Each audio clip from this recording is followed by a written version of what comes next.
Okay. Praise Yahuwah, praise Yahuwah. He is the truth, no shame. We're doing Romans 9 today. Oh, I forgot to plug the Stone Soup ingredients and the Sing Psalms.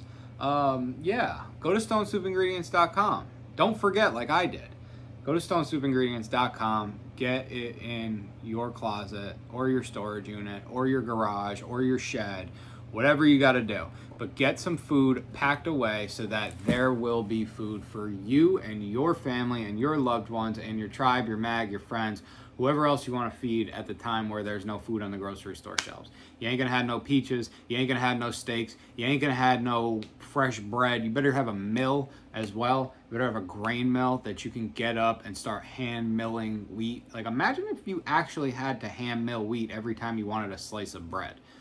That is a big task. That is not a little thing.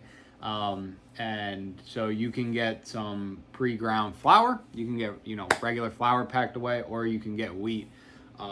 Personally, for me, I don't know how much bread I'm going to be making. I'm probably going to just eat a lot of cream of wheat, a lot of wheat berries, throw some brown sugar on there, some butter. That's going to get old quick, but I'm probably going to just be cooking the nutrients. I had a very elegant breakfast today. It was spinach, poached eggs, fresh picked blueberries, blackberries, and raspberries, Chobani Greek yogurt, honey roasted crunchy peanut butter, chia seeds, and what was the other thing in there? Oh, a banana. Because one, I'm a chef, and two, I just like to eat healthy. You don't get guns like this by eating bullshit. Watch, I can do the left one too. Not as big. Call that the pizza muscle in the industry. Haven't stretched a pizza in a long time. A long, long time. I'm delivering pizzas now, which I very much enjoy. So, have food put away. Also go there to tithe, RWTC tithe. Get your copy of the scriptures. Buy one if you can afford one, and if you can't, send us an email, dylanbibles.com, and we will send one to you, because everybody needs the word. Everybody deserves the word. Everybody is worthy of the word, and having a relationship with Elohim, and nothing should inhibit you from that. If you have a different translation, that'll work. That's fine. They all say the same thing. Don't get caught up in the, this translation says this, or, the Lord or the God. Yeah, but for, what? Since the invention of the printing press, the King James has been around and people have had relationships with God, so don't get hung up on it. Don't get it twisted. His name is Yahuwah, Yahweh, Jehovah, however you pronounce it. I stick with Yahuwah, although my captioning software likes to think that it's Yahoo, so I wonder if they would recognize Yahweh. But anyway, and Yeshua or Yehoshua, and yeah, unlearn the lies, unlearn the stereotypes, unlearn the singular boundaried way of thinking that you have been taught within, and follow the Spirit. Let's pray. Oh, Father Yahuwah, we know that you are the greatest and the glorious, the victor in all situations. There is none higher. You are the Most High El. And although some questioned you in Psalm 73 earlier today, and we know that some question you every day, we do not question you. Well, we do question you sometimes, but we believe in you wholeheartedly, and I ask that you bless us, because we question you as little as we possibly can, and we believe in you as much as we possibly can. We are your servants, and we are your children, and we are your friends, Yeshua. I love you, we love you, and let the Spirit speak through me tonight, that these people be led closer to you and not led astray.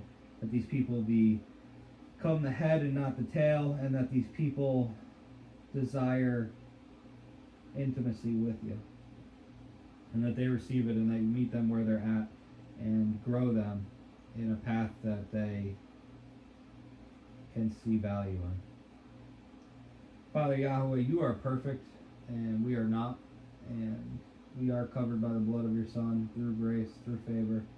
And Let's learn more about the words that you gave to Paul Shaul in order to teach us about that. And let the Spirit speak through me in the doing and speaking and usage of that word. Bless us all, viewers, and let us come together as you are one. Let's come together as one, as you are one, with no infighting. In Yeshua's name, Father Yahweh, I pray this, and I pray a rebuke over any unclean spirits that may be dwelling in any of us viewing this right now. Father Yahweh, I love you, we love you. And I pray this all in the mighty name of Yeshua HaMashiach, your Son. Amen. Okie dokie. Yup. Probably going to do Romans 9 in that shower because these jeans are warm. It was not super hot today, but it was a warm day, and I think that it's just one of those type situations where, like, everything is kind of stale. It's been raining for the past 2 weeks, and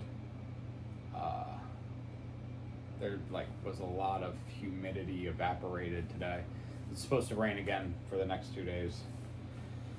I am not a weatherman. I am a Bible reader. Romans 9. I speak the truth in Messiah. I do not lie, my conscience also bearing me witness in the set-apart Spirit, that I have great sadness and continual grief in my heart.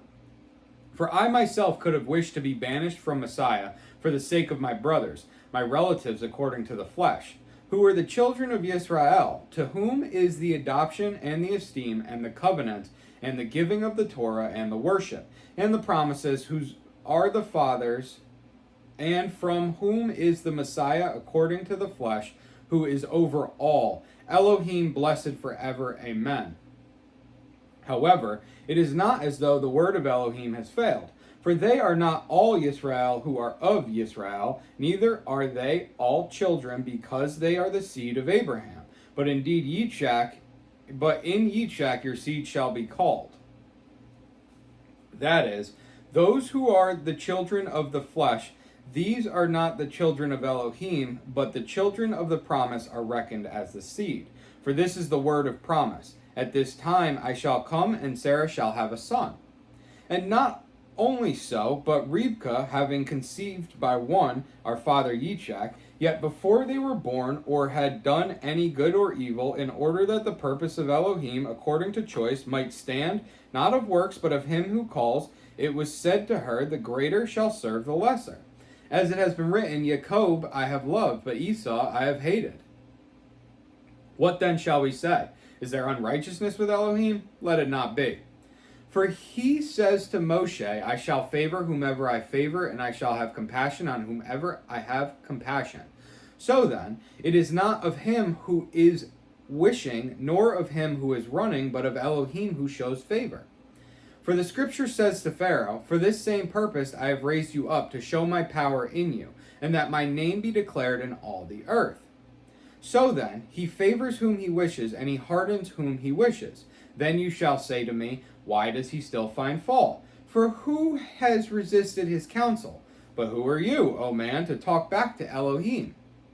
Shall that which is formed say to him who formed it, why have you made me like this? Does not the potter have authority over the clay from the same lump to make one vessel for value and another not for value? And if Elohim, desiring to show wrath and to make his power known, with much patience tolerated the vessels of wrath prepared for destruction, and that he might make known the riches of his esteem on vessels of compassion, which he had prepared beforehand for esteem, even whom he called, not only us of the Yehudim, but also of the nations, as he says in Hosea 2, I shall call them my people who were not my people, and her beloved who was not beloved. And it shall be in the place where it was said to them, you are not my people. There they shall be called sons of the living Elohim. And Yeshayahu cries out on behalf of Yisrael, though the number of the children of Yisrael be as the sand of the sea, the remnant shall be saved. For he is bringing a matter to an end and cutting it short in righteousness, because Yahuwah shall cut short a matter on the earth. And as Yeshayahu said before, if Yahuwah of hosts had not left us a seed, we would have become like Sodom, and we would have been made like Amorah. What shall we say then? That nations not following after righteousness have obtained righteousness, even the righteousness of belief? But Yisrael, following after the Torah of righteousness, has not arrived at the Torah of righteousness? Why? Because it was not of belief, but as by the works of Torah, for they stumbled at the stone of stumbling. As it has been written, see, I lay in Sion a stone of stumbling and a rock that makes for falling, and everyone who is believing on him shall not be put to shame. Lot of cross references here. So we're going to dive deep into them. We're going to read them. We're going to explore them. This is wordy, just as Romans 8 was. And we got to keep in context that he's writing this to the Romans. He's writing this to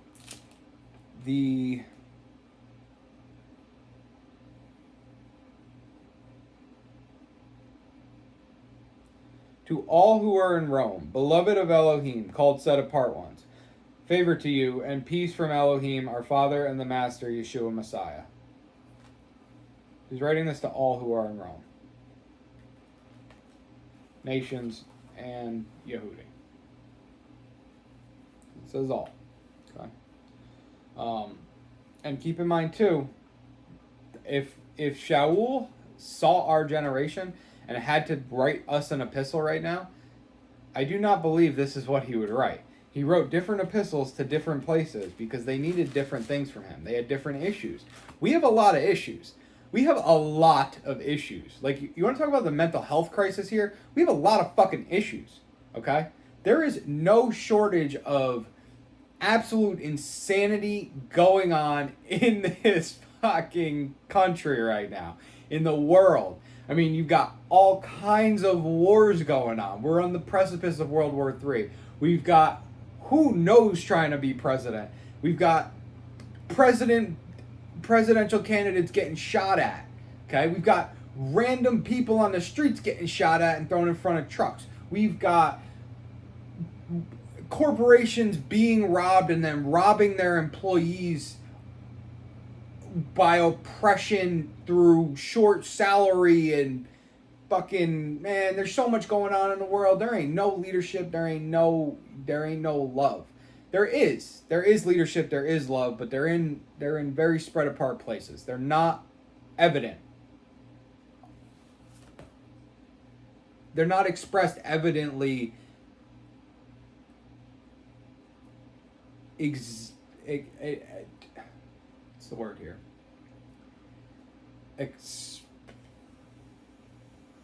Expansively. They're not everywhere.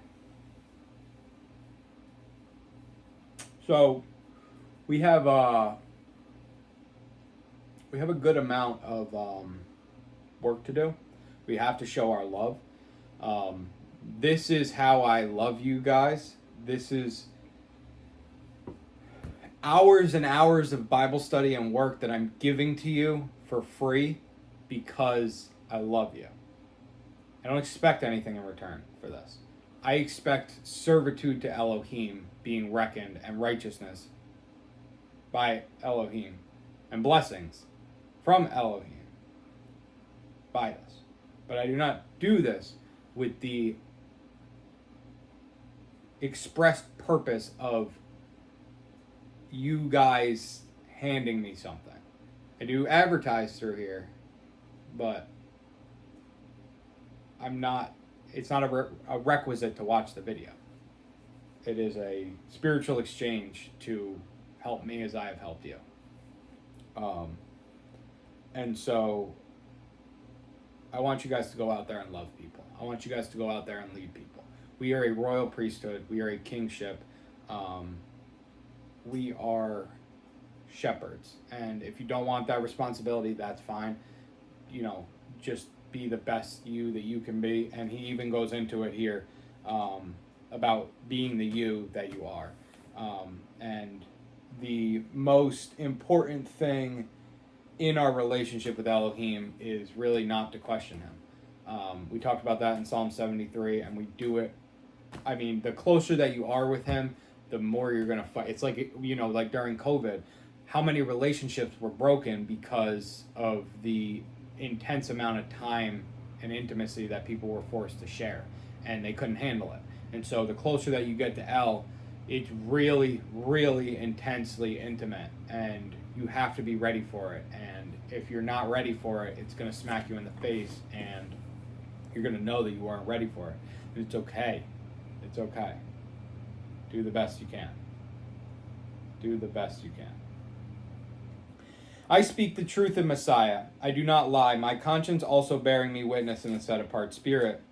What's going on in Romans 8? Let's look at Romans 8 real quick. Let's talk about this. And whom he ordained beforehand, these he also called. Whom he called, these he also declared right. And whom he declared right, these he also esteemed. Right, so, for if you live according to the flesh, you are going to die. But if by the Spirit you put to death the deeds of the body, you shall live. For as many are led by the Spirit of Elohim, these are the sons of Elohim. Exactly, follow the Spirit. For those who live according to the flesh set their minds on the matters of the flesh, but those who live according to the Spirit, the matters of the Spirit. But if you are not in the flesh, but in the Spirit, if indeed the Spirit of Elohim dwells in you, and if anyone does not have the Spirit of Messiah, this one is not his. For in this expectation we were saved, but expectation that is seen is not expectation, for when anyone sees, does he expect it? As it has been written, for your sake we are killed all day long, we are reckoned as sheep of the slaughter. For I am persuaded that neither death nor life, nor messengers, nor principalities, nor powers, neither the present nor the future, nor height nor depth, nor any other creature shall be able to separate us from the love of Elohim, which is in Messiah Yeshua, our Master. I speak the truth in Messiah, I do not lie, my conscience also bearing witness in the set-apart spirit, that I have great sadness and continual grief in my heart. That's an important thing to recognize. It doesn't mean that you're going to be fucking pleased at all times, and I think that this is America's drug problem, is that those who are doing righteousness seriously need some sense of joy, and we're not receiving it. And I know that Yah's turned away from America for the past time, but he is working on a lot of things right now, and there's a heaviness to the world right now. I remember saying before the eclipse that there was a pressure, and after the eclipse that pressure broke, and it was almost like either the vessel cracked or like somebody pulled the steam plug, but that steam it's weighing on my heart right now. There's a new subscriber here that has made a whole bunch of blasphemous videos against Bear, who I love dearly, and I don't appreciate his adamancy about Bear being intentionally vulgar and intentionally misleading people. One, that's not something for YouTube. That's something that you should rebuke him on if you actually have merit to do so. And if you don't have merit to do so, then you shouldn't be wasting your time doing it. And so I want people like that to know that you are the ones who will have death, because there is no righteousness in that. This is adamant diligence for the downfall of another, that although may partially at times you need rebuke and you need instructions and you need to be put down in order to be brought back up, there is a difference between consistent diligence and partaking and desire for the breakdown of another at any cost, again, following your spirit and not the spirit. And so I rebuke that spirit in the name of Yeshua HaMashiach. Had to get that off my heart. Okay.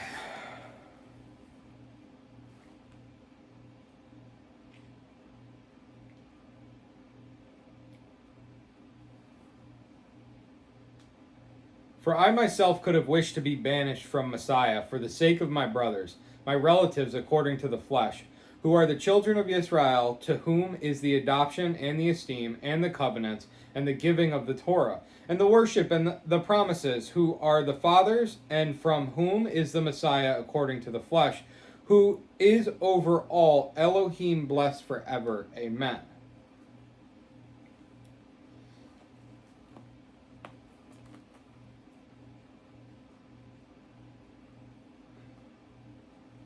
He could have chosen Israel over a Messiah.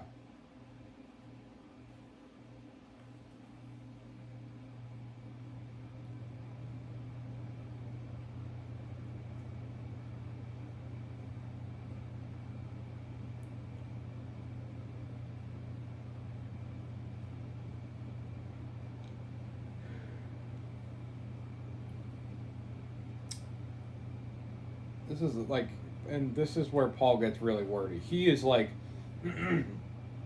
Bear calls it Diplo speak. I don't love that. I think that it's confident marketing. This giving 3 examples of it's like triple speaking, so that you give, but I mean literally in the mouths of 2 or 3 let a thing be established. So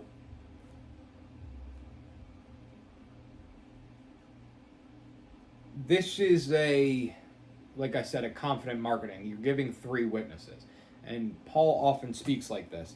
Before this was in any college courses, Paul utilized this to get his point across. And when we're reading book upon chapter and verse and page, it becomes a lot of structured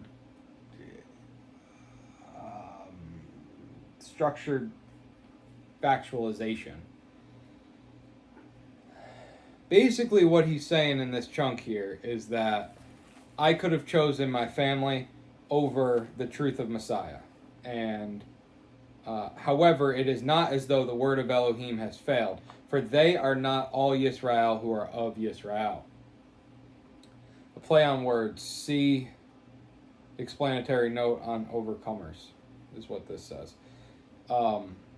And that's the point that he's making here. I had to overcome the chastisement of my family and of my friends and of the Yehudi and of the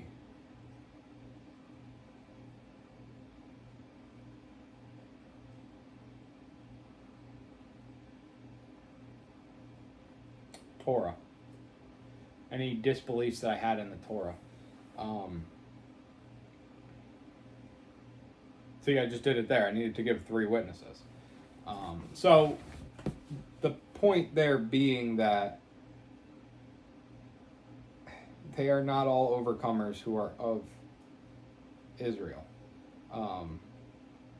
Neither are they all children because in the seed of Abraham, because they are the seed of Abraham, but in Yitzhak your seed shall be called. That is, those who are the children of the flesh, these are not the children of Elohim, but the children of the promise are reckoned as the seed.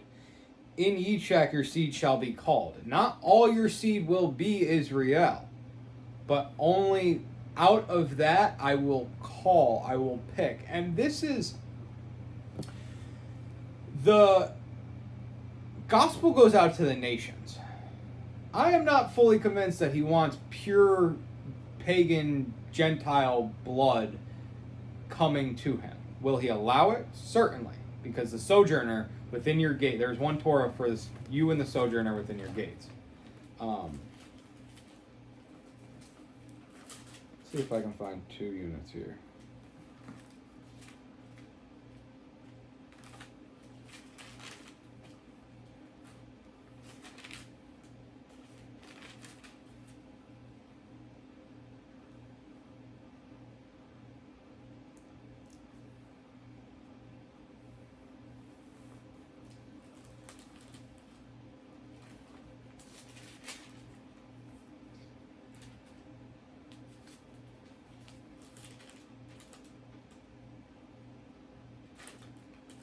Leviticus 24:22. You have one right ruling for the sojourner and for the native, for I am Yahweh your Elohim.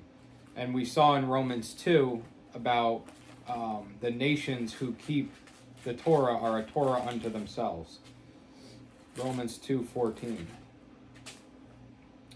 For when nations who do not have the Torah by nature do what is in the Torah, although not having the Torah, they are a Torah to themselves, who show the work of the Torah written in their hearts, their conscience also bearing witness, and between themselves their thoughts accusing or even excusing.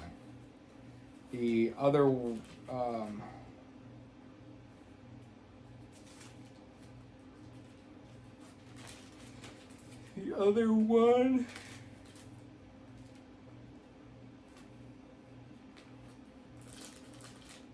is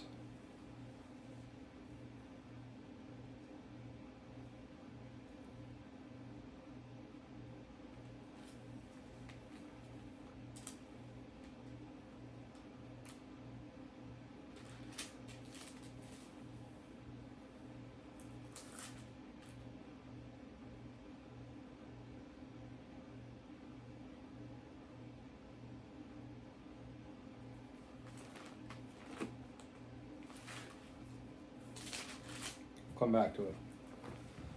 But in each shack your seed will be called. This is interesting too, because this is something that nobody ever talks about, and we're actually coming up on Romans 11, which is a describing chapter of what Israel actually is, and it is not just the seed, but it is the seed. In ye shack your seed shall be called. So we've read many times in Ezekiel 12 and I think 20, and then subsequently returning in 36 about how the nations have been scattered, or the tribes have been scattered to the nations. So there's the tribe of Judah is one of 12 tribes. They are talked about in this book. They keep the Torah. They hold on to they do all the record keeping. They do the Levites pretty well go away. There's the house of Judah, which becomes some Benjamin, some Levi, and some Judah. Like Shaul's a Benjaminite. He knows that. That lineage has been lost. But there's still Jews today who are not necessarily from Judah. And so the other 11 tribes, having been scattered to the nations, need to come back. When Jesus says to the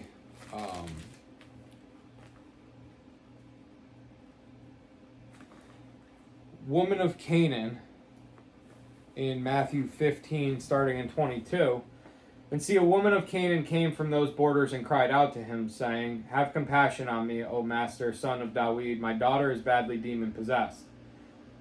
But he did not answer her a word, and his taught ones came and asked him, saying, send her away, because she cries after us. And he answering said, I was not sent except to the lost sheep of the house of Israel. Not of Judah, the house of Israel.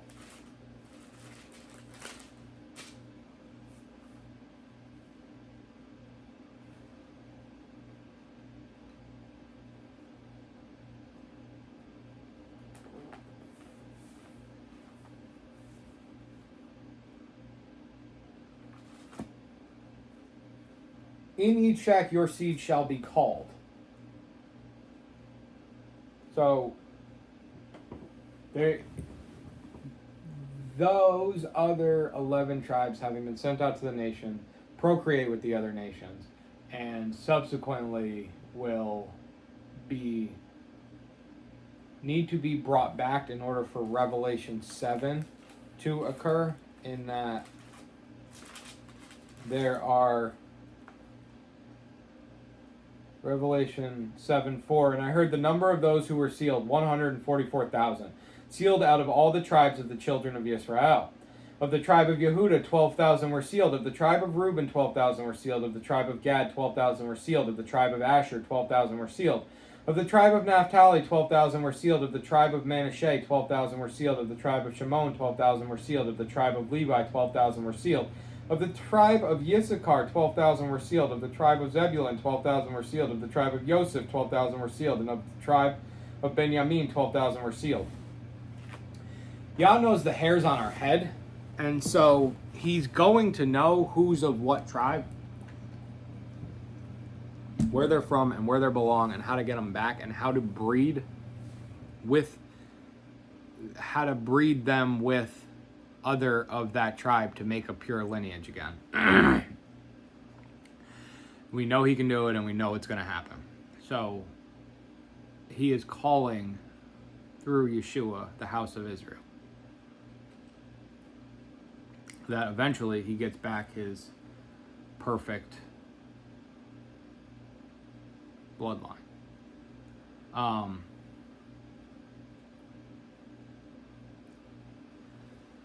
I don't know what we say a generation is. There's a lot of people with like different stances on generations. I'd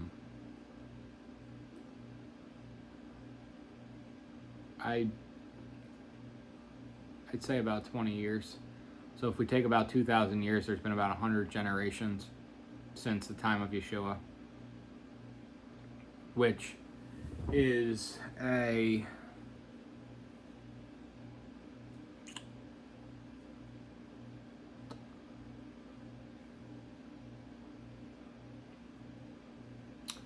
I don't know how long it would take to go from generation like impure blood to generation pure blood again, because everything's fucked at the time of Yeshua as far as the lineage. So something to think about, something to pray about, because these 144,000 are coming up rapidly, and who knows what tribe you could be from. Gad, Naphtali. Maybe you're really a Jew and you don't know it. I have a friend who just did a DNA test and he's really a Jew and he didn't know it. Good thing he keeps the Torah. And maybe like Jewish lineage is actually just how 23andMe describes it, but it's not a real, it means Israel maybe. I don't know. Maybe he's from, the tribe of Zebulun, but they call him Jewish. That is those who are the children of the flesh. These are, we can't skip over this. It is not as though the word of Elohim has failed. Obviously not. The Torah has not failed. The Torah is still perfect, but the people have failed, as we see in Hebrews chapter. For finding fault with them,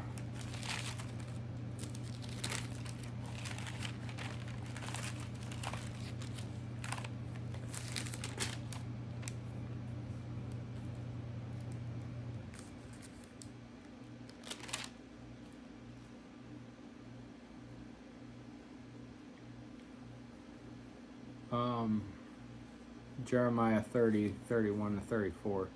For finding fault with them, he says, see, the days are coming, says Yahweh, when I shall conclude with the house of Israel and with the house of Yehuda a renewed covenant. Not according to the covenant that I made with their fathers in the day when I took them by the hand to lead them out of the land of Mitzrayim, because they did not continue in my covenant, and I disregarded them, says Yahweh, because this is the covenant that I shall make with the house of Israel after those days, says Yahweh, giving my laws in their mind, and I shall write them on their hearts. And I shall be their Elohim, and they shall be my people. And they shall by no means teach each one his neighbor, and each one his brother, saying, Know Yahuwah, because they all shall know me, from the least of them to the greatest of them, because I shall forgive their unrighteousness, and their sins and their lawlessness I shall no longer remember. Quoted from Jeremiah. So, we're going to get there, but it is not the covenant, it is not the Torah that is faulty, it is the people. And those people need to be humbled and repent and have their heart circumcised and turn from stone to flesh, in order that they can turn back to the Father and he will turn back to them. Literally, you can at any point repent and and completely give up and turn back to the Father at any point. He loves you and he wants that for you. Don't think that he will turn you away, because he will not. He just expects you to... I watched a guy last night. I can see spirits. Like one of my gifts of Elohim. I can actually see the spirit. I can see the hearts of people, which is beautiful. And I'm watching this man pray, and I can just feel Yah like upset, and I'm watching this man, and the words are coming out of his mouth, and it was the textbook, near to me with his lips and far from me with his heart. He was not allowing God into his heart. His heart was not actually... It wasn't that he didn't believe. He knows that there's a God, but he doesn't believe that this God knows him. He just believes that, it's not individual. It's not an individual relationship with God. It's through a congregation. It's through a pastor. It's through a, whatever. I doubt if he prays regularly. But, yeah, so I could see him not allowing Yah into his heart. And we really have to allow the Holy Spirit and Jesus, Yeshua Messiah, and Yah into our heart, that we may be made new and whole again. And I was raised Catholic, and I was baptized as a baby, and kept the commandments very, very well. I always I look back on it now, and it's like I can see, there were points in my life where I was doing things that clearly, being a drug dealer, clearly Jesus probably wasn't into that. But in doing it, I represented Jesus properly. I never, used violence. I never shortchanged anybody. I always gave everybody their fair bag. I kept a lot more Torah than I understood that I kept. And it has actually become more difficult in my older years to do this. And I think that it was the times of tested faith that caused that. And so although I didn't necessarily turn away from all those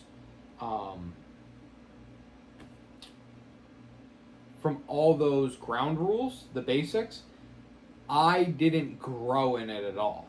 And so as the expectation of me grew, I failed to grow in my knowledge of it, because what I was looking for wasn't the action of the truth. It was the source of the truth, because I wasn't giving the credit to God. And so I spent the last 10 years trying to figure out what is the truth. I've gone through Western philosophy, Eastern philosophy, New Age spirituality, Western medicine, Eastern medicine, Islam I kind of blew off promptly, Hinduism too. Buddhism was one of the ones that hit me the hardest, and I thought was the closest.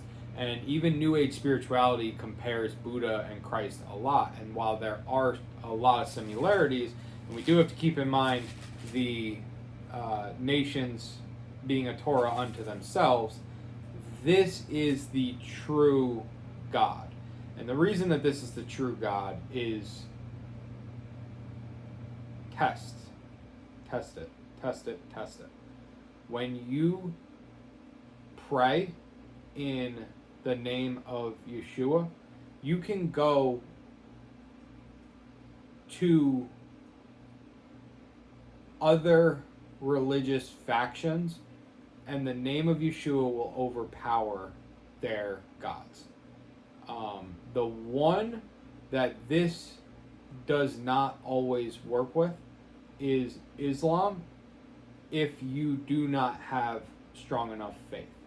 because they are highly convicted, they are highly dedicated because of the structure of their religion. And this is why Christians are rebuked. And this is why nobody believes in Christians. Nobody sees the fruit of Christianity because we don't keep the structure. We need to keep the structure. But if we fuck up the structure, we can be forgiven for it. Muslims, on the other hand, they don't drink, they don't smoke, they are so steadfast in their conviction and in their relationship with God that although they have this false prophet, this weird false prophet, they do 99% of, and they have a different word for God, they do 99% of the Torah. And they don't have Jesus. But the Jews don't have Jesus either. So if they're out there doing the Torah and they're actually doing it properly and not going to raves on Sukkot, you know, what kind of God would discredit that? What kind of God would discredit that? And we're going to look into that. In Yitzhak your seed shall be called. That is when Abraham's trying to plead, like, hey, can we just have Ishmael do this? Which is, and he says, Ishmael will be a great nation, but in Yitzhak your seed will be called. And Ishmael is where Islam comes from. Muhammad traces his lineage as an Ishmaelite. And so that is the split. It is the God of Abraham. They're worshiping the same God. They're giving credit to the God of Abraham, but they take their lineage. They say that in Ishmael, their seed will be called. And they're wrong, but they don't understand that they're wrong. But they're trying to do right and worship the same God. And so,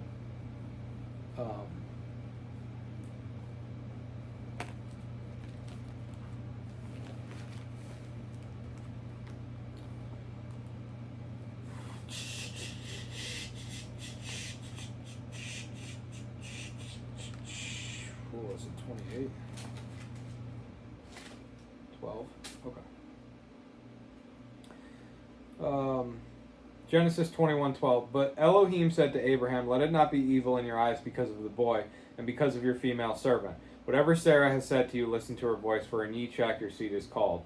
And the son of the female servant I also make a nation, because he is your seed.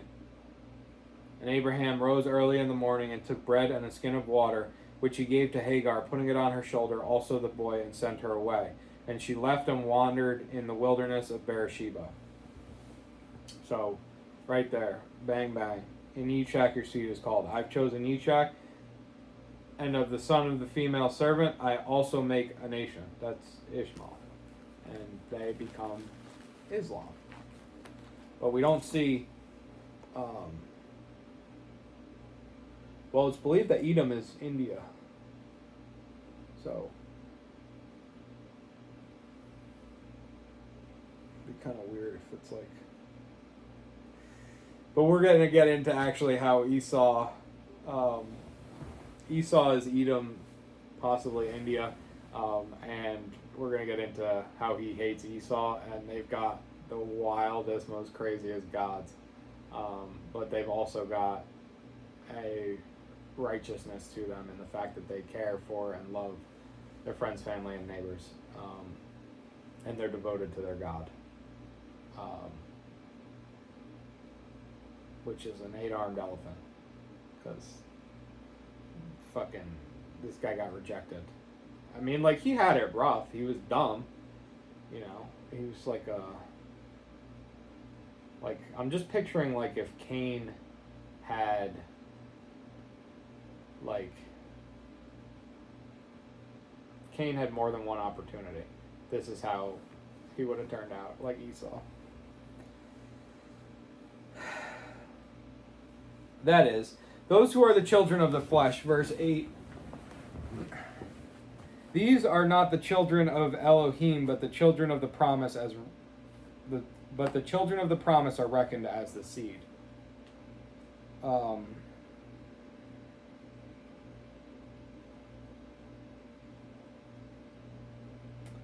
Just because you are the children of the flesh doesn't guarantee you to be a child of Elohim.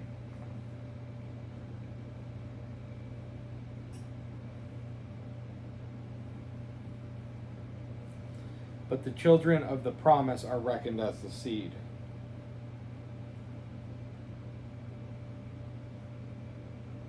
But because he keeps his promise to Abraham, the seed is going to be offered the covenant. For this is the word of promise. At this time I shall come, and Sarah shall have a son. We know that from Genesis. We don't really have to go too far into that. These are very basic concepts here, and I think we're getting a lot out of this spiritual exchange. The exchange of knowledge and the exchange of experience and wisdom, and so we're going to continue on that. These are not going to be as, flippy wordy. We're going to get back to that, but I think I mentioned last night in Psalm 72 as well that there is just like everything, you can have too much of a good thing. And as I was saying earlier, with the intense, intimate relationship of Elohim, if you hammer that too much, it's going to overwhelm you. I found this with the pizzeria as well. I would not take a break for nothing. I've never called out sick in my life. I would not take a day off. I would not close for a day. None of it. And so I burned myself out. And so in having this scriptural hoobity-wuddy, I don't want to burn myself out. I want to maintain my relationship in righteousness and balance and moderation and achievability with Elohim. For this is the word of promise. At this time I shall come, and Sarah shall have a son. And not only so, but Rivkah, having conceived by one, our father YHWH, yet before they were born, or had done any good or evil, in order that the purpose of Elohim according to choice might stand, not of works, but of him who calls, it was said to her, the greater shall serve the lesser. And it has been written, Jacob I have loved, but Esau I have hated. Okay, so, again, Genesis 25. This is interesting because it's prophecy of Genesis 25:23. Because what goes on here is that, start in 20. And YHWH was 40 years old when he took Rebekah, as wife, the daughter of Bethuel, the Aramean of Padan Aram, the sister of Laban the Aramean. And YHWH prayed to Yahuwah for his wife because she was barren. And Yahuwah answered his prayer, and Rivkah his wife conceived. And within her the children struggled together. And she said, if all is right, why am I this way? So she went to ask Yahuwah. And Yahuwah said to her, 2 nations are in your womb, and 2 peoples shall be separated from your body. And one people shall be stronger than the other, and the older serve the younger. And when the days were filled for her to give birth, and see, twins were in her womb.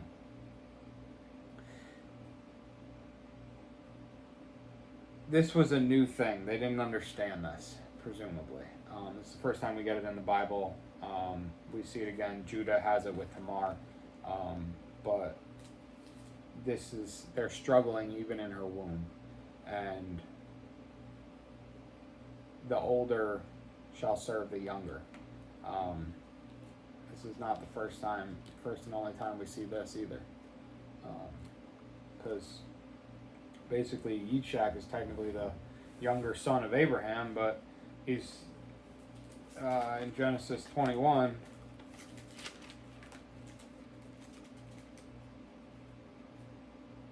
Genesis 22. Verse 2, and he said, take your son now, your only son YHWH, whom you love, and go to the land of Moriah, and offer him there as an ascending offering on one of the mountains which I command you. And Abraham rose early in the morning and saddled his donkey, and took 2 of his young men with him, and YHWH his son. And he split the wood for the ascending offering, and arose and went to the place which Elohim had commanded him. And on the 3rd day Abraham lifted his eyes and saw the place from a distance. I never realized that was the 3rd day. On the 3rd day. he lifted his eyes and saw the place from the distance. Even that far back, that's crazy. From Genesis. Like, in Genesis. Not only, like, you know, we could talk about Melchizedek, and we could talk about the light, and we could talk about the Elohim, but, like, the third day bearing witness at the sacrifice of Ishak, which is, like, so analogous to Yahuwah giving up his son.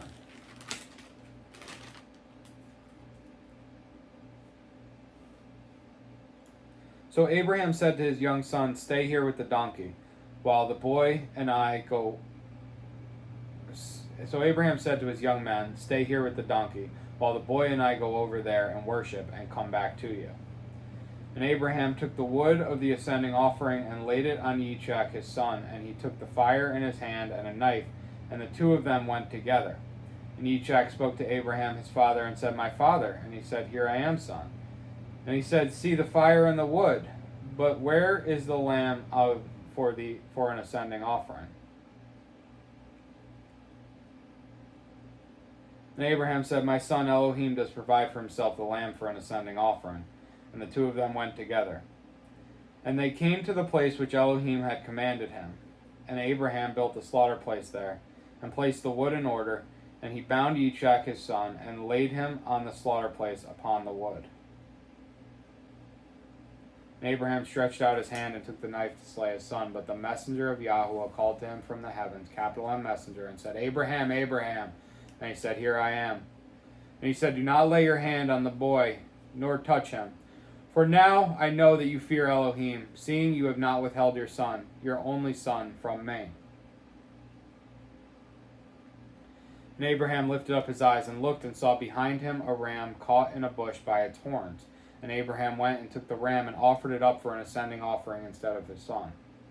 And Abraham called the name of the place Yahweh Yireh, as it is said to this day, "On the mountain Yahuwah provides." And the messenger of Yahuwah called to Abraham a second time from the heavens and said, "By myself I have sworn, declares Yahuwah, because you have done this and have not withheld your son, your only son, that I shall certainly bless you, and I shall certainly increase your seed as the stars of the heavens and as the sand which is on the seashore. And let your seed possess the gate of their enemies. And in your seed all the nations of the earth shall be blessed, because you have obeyed my voice."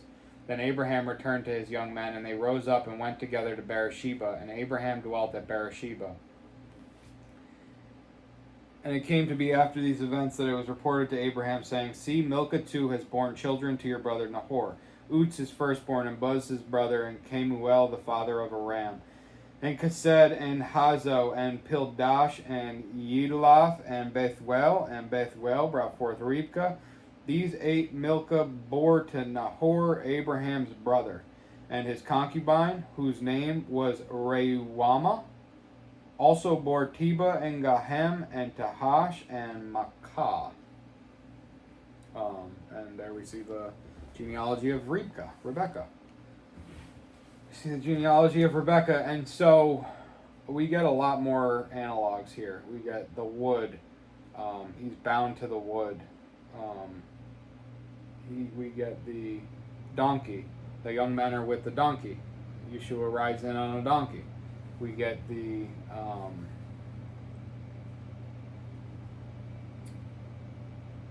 Elohim does provide for himself the lamb for an ascending offering. The lamb, Elohim provides the lamb, his son, his only begotten son.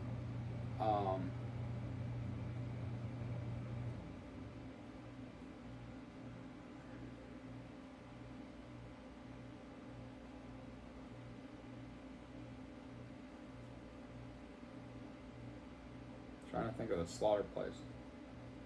Slaughter place.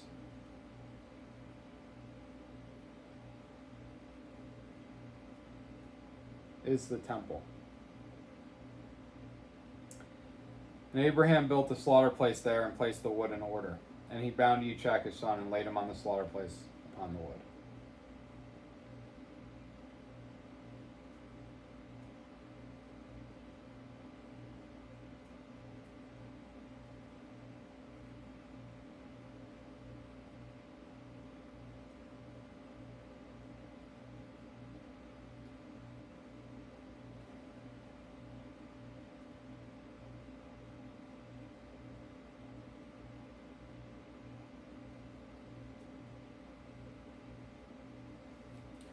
And in your seed all the nations of the earth shall be blessed because you have obeyed my voice. So, we got way off track from Israel and Esau. And we ended up with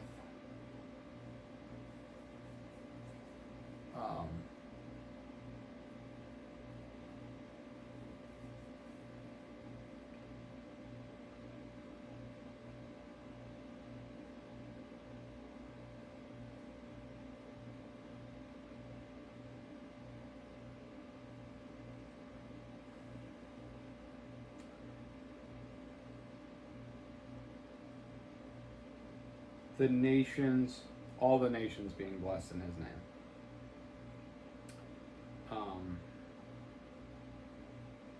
I had said earlier about the seed being called, but not necessarily being all Gentile pagans. And all Gentile pagans do have the opportunity. All nations will be blessed in his name. I don't want to restrict the opportunity to only the blood lineage of Israel, but if I have to reword that in the sense that the sheep will go astray,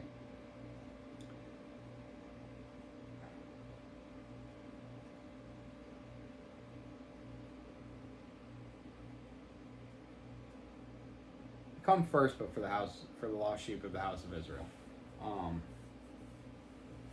If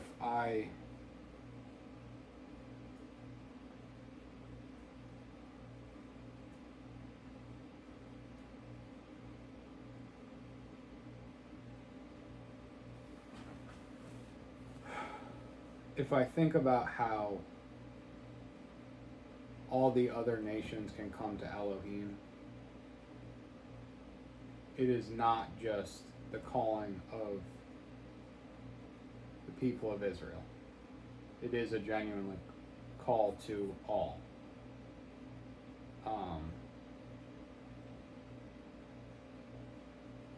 We're going to get more into this in Romans 11, but all the nations will be blessed in your seed. What then shall we say? Is there unrighteousness with Elohim? Let it not be. Oh, we got to go to Malachi 1, 2, and 3. Not. Kind of.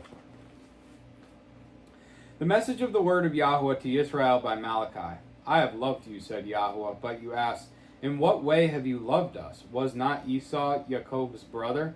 Declares Yahweh, and I love Jacob, but I have hated Esau, and have laid waste his mountains and his inheritance for the jackals of the wilderness.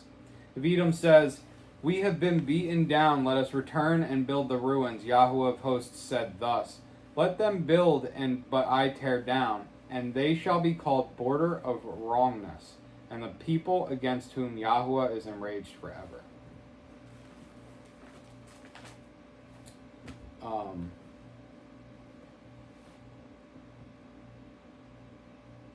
The greater shall serve the lesser, as it has been written, Jacob I love, but Esau I have hated. Esau does a lot of stuff. We don't have too much in this book about Esau, but he kind of comes in and out. There's a lot of fighting with the Edomites, and it's well known that they're pagan. I think it's in Hosea too, as we might get into. But they basically are just, like, Yah kind of just lets them alone, lets them be. They don't really... And this too, like, there's a lot of Christianity push in India.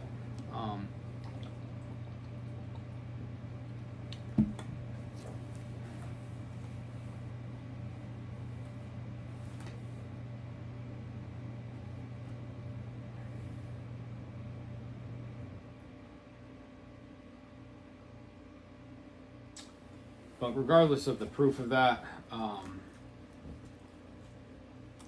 Esau, as much pagan stuff as Israel does, they are constantly rebuked and given prophets and able to be brought back to the Father. And Esau doesn't have that opportunity. He doesn't have that discipline. He doesn't have that stewardship. He's kind of just left out to the wayside. And as Yahweh sees fit, he just starts smiting them and shitting on them. For he says to Moshe, I shall favor whomever I have favor, and I shall have compassion on whomever I have compassion. That's Exodus 33:19. This has been argued by a lot of people. And Paul quotes this, which is even more important to me because it's not just Old Testament, it's New Testament. So anybody who's like, well, that ain't real, it's like, no, it's real. And he said, I shall cause all my goodness to pass before you, and I shall proclaim the name of Yahweh before you, and I shall favor him whom I favor, and shall have compassion on him whom I have compassion.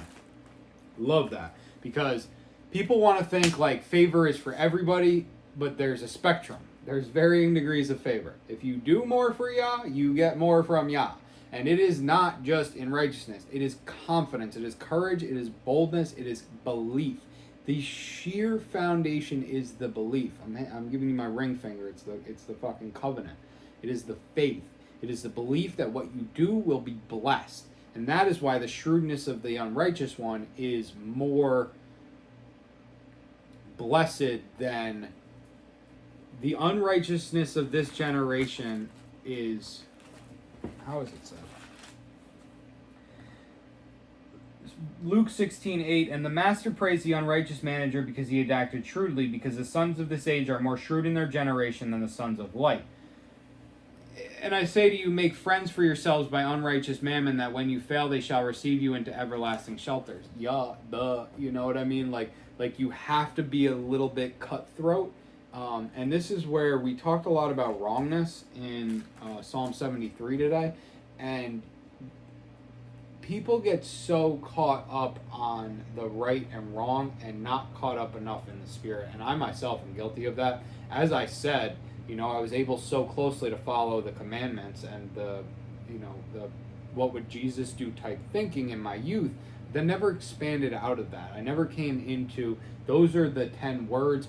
We weren't given the Torah, and then the ability to follow the Spirit later in life. And if you're keeping, because I've seen, 12 tribes people who were raised in that situation where they keep Torah their whole life, and then they go on and they become, their ability to follow the Spirit is so deeply ingrained in them, they will recognize immediately them not following the Spirit. They might not be able to finger point and identify somebody else not following the Spirit, or they might not express it, but they full well can see who is in the Spirit and who is not in the Spirit. The issue is that they will not identify it as the Spirit. They will only give you credit as a spirit of an angel, a spirit of light, and not the Holy Spirit. So, at least as far as everybody I've met. But I can tell you that there is a substantial benefit to raising your children in the Torah, as far as their ability to follow the Spirit. Discipline also. I was raised without a lot of discipline, I'll tell you that. I disciplined myself, and that's kind of why I had such trust in the commandments, because those were the only real factors of life that I was raised up with. Was, here you go, you got 10 things that you can't do, that you can and can't do. These are your things, and I stuck by them. And I mean, I had discipline in other ways. Like I said, never called out for work. I did, made sure all my schoolwork was done. I did, man, I don't even know what, other examples of my discipline were, I lost, lost like 100 pounds when I was 17. For 4 years, I worked out every day to try and lose the weight. I was 250 pounds when I was 13, and it finally came off at about 17, like right before graduation. And for 8 years, I didn't eat any desserts, sweets, ice cream, cake, none of that, cookies, nothing. 8 years. I ate a lot of turkey sandwiches, a lot of tuna. I ate salads. I ate eggs. I was eating 4 eggs a day at 18. Like 4 eggs for breakfast, which isn't a lot of eggs, but still. Discipline. There's a lot of discipline in life, and you need diversity as well, not just singular discipline, because otherwise you end up getting burnt out because you don't have moderation. You have only one discipline, and that's not good. You need to follow the Spirit, and that is the most important thing. And I look back now and I see a lot of times that I didn't follow the Spirit. I wasn't able to follow the Spirit, and if you don't follow the Spirit, you have to accept the consequences of it and know that Elohim loves you and that every day is anew. And there's a righteousness too in steadfast discipline of your own confidence, that you just make a decision and whatever happens, fuck it, stick with it, do it, and build on that, and go for it.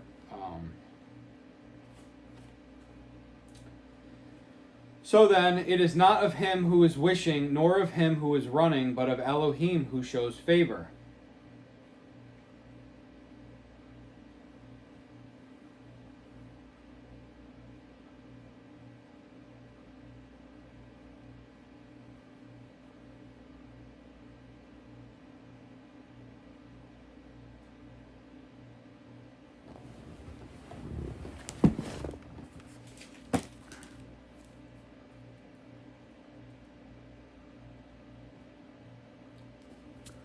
Yeah, I don't like this running, because to me, this is not physical running. This is a running like a candidacy, like as far as putting forth effort to obtain a goal.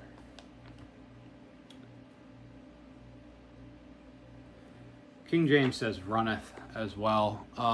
The New World Translation says or by efforts, which I think is the point that Paul's making here. It is not of him who is wishing or of him who is running. It's not by your prayers and it's not by your efforts, but it's by Elohim who shows favor. Elohim freely gives favor. For the scripture says, Pharaoh, for the same purpose I have raised you up to show my power in you, and that my name be declared in all the earth. So Pharaoh, let's look at this, because we know that Nebuchadnezzar was a man of Yah too. For the same purpose I have raised you up to show my power in you. That's why he's Pharaoh right now, because he knows he's built his heart that way. He's built his life that way. He has created a situation where Pharaoh will do X, Y, and Z, and Yah created Pharaoh that way. And so Yah also created you a way, which we're going to dive deeper into right now. But think about this, that Pharaoh's sole purpose in life, and we all struggle with our purpose in life. Pharaoh's sole purpose in life was to show my power in you, and that my name be declared in all the earth. He was to deny the children of Israel their freedom to Yahweh, and then go get crushed underwater. That is what Yah created him to do. So, to say that Yah did not create you to do something like that is blasphemous and defeating the purpose. And, you could say, well, what if Pharaoh decided to let them go? I will harden Pharaoh's heart. Yah is turning your heart as it is.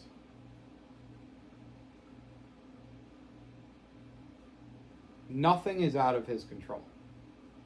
And we need to make peace with that he is truly living through us.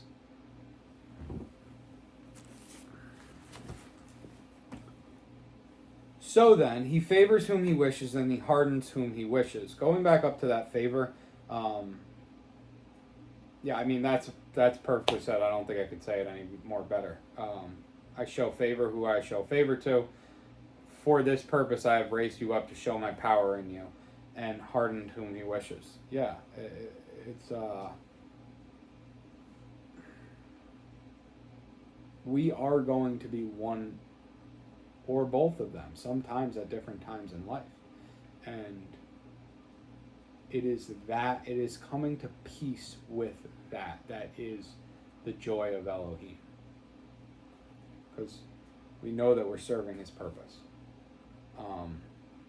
These wrongdoers, man, they don't have the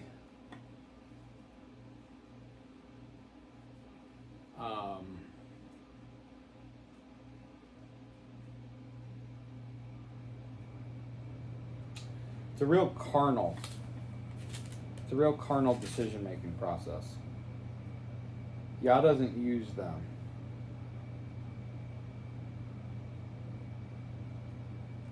I venture to say that the Pharaoh was in tune with his heart.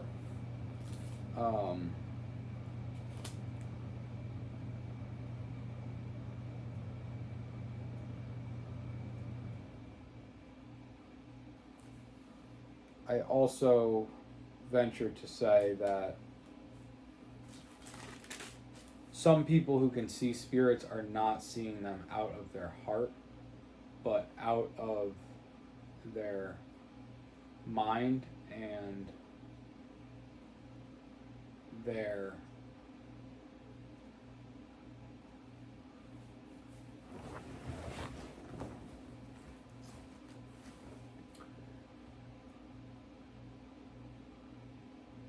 eyes and knowledge, as opposed to emptying your heart and allowing the truth of Elohim to course through your body. It's very, very difficult to do that. It's very, very difficult. And I'm just thinking more like prophets and mediums and or psychics and mediums, not prophets. If they're real prophets of Elohim, let them be prophets, but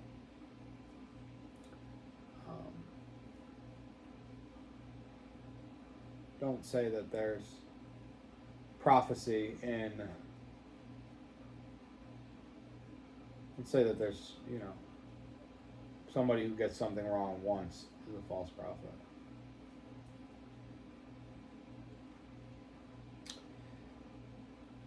So then he favors whom he wishes, and he hardens whom he wishes. Then you shall say to me, why does he still find fault? For who has resisted his counsel? But who are you, O man, to talk back to Elohim? Paul doesn't answer this question. Shall that which is formed say to him who formed it, why have you made me like this? Why does he still find fault? For who has resisted his counsel? If he does what he does, if he finds favor with who he finds favor with, and he hardens who he wants to harden, how can he be mad at us? Your reaction. It is a test of your faith and your reaction. What do you do when you've been shown favor? What do you do when you've been hardened? And the answer is go back to El. Go back to El. When you find blessings, praise El. When you find strife, praise El.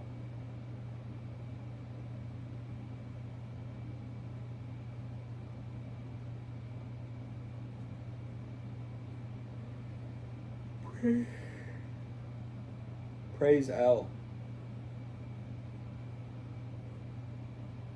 I say this too, I'll give the next question.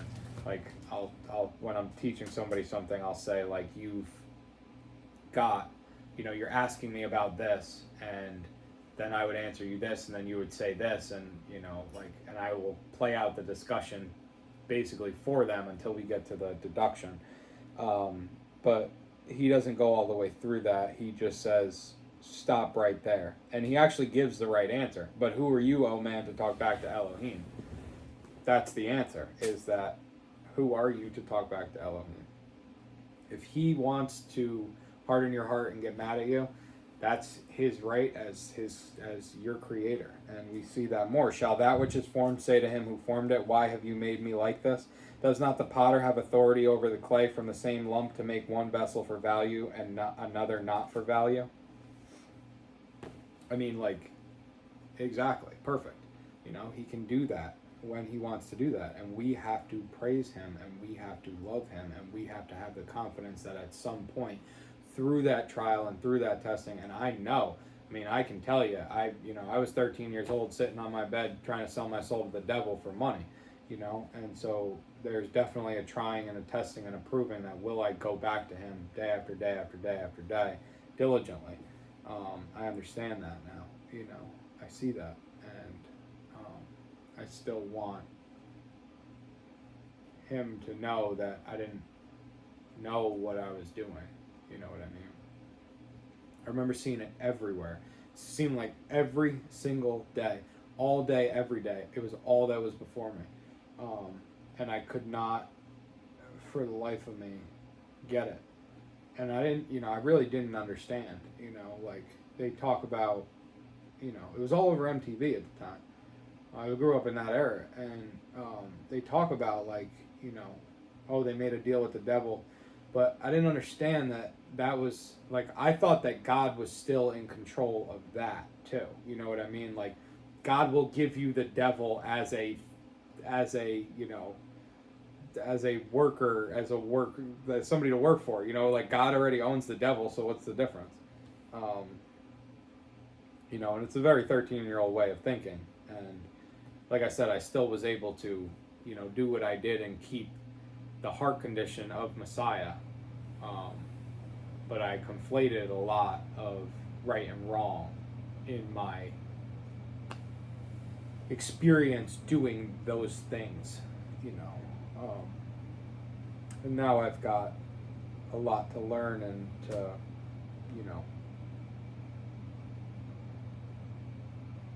divide and understand. Divide and conquer, and various trials to be put through that I continue to come back to him and show him my loyalty and my allegiance, and that's what he wants from us, is our faithfulness and covenant, and we owe that to him. Isaiah 29:16 and 45:9. We're going to be in Isaiah a little bit here. We're coming up to on Hosea.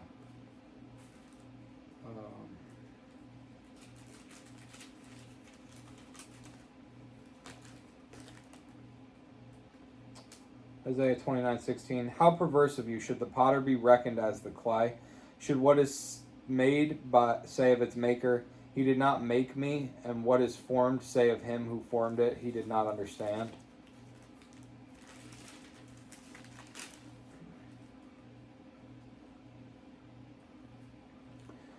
Woe to him who strives with his maker, a potsherd with the potsherds of the earth. Does clay say to him who formed it, what are you making? Or your handiwork say, he has no hands? Woe to him who says to his father, what are you bringing forth? Or to the woman, what are you laboring over? Thus said the set apart one of Israel and his maker. Do you ask me about my sons what is to come? And about the work of my hands do you command me? I have made the earth and created man on it. My hands have stretched out the heavens, and all their hosts I have commanded. I have stirred him up in righteousness, and all his ways I make straight. He builds my city and lets my exiles go, not for price nor reward, declares YHWH of hosts. And I mean, talk about, like, I can see going back to that time on my bed. My dad couldn't get a job, couldn't keep a job. It was right around 2008. And I didn't understand the economics. I didn't understand the trying times of YHWH. I didn't understand what true faith was, because I was raised Catholic, and it was like you do these things, and you're separated, like it doesn't matter what God is, it just matters that you do these things and then you go to heaven. They don't teach you about having a relationship with God and diligently obeying his commands. And so I didn't know that, I didn't understand that, and then couple that with puberty. I had no fucking shot, I had no shot. So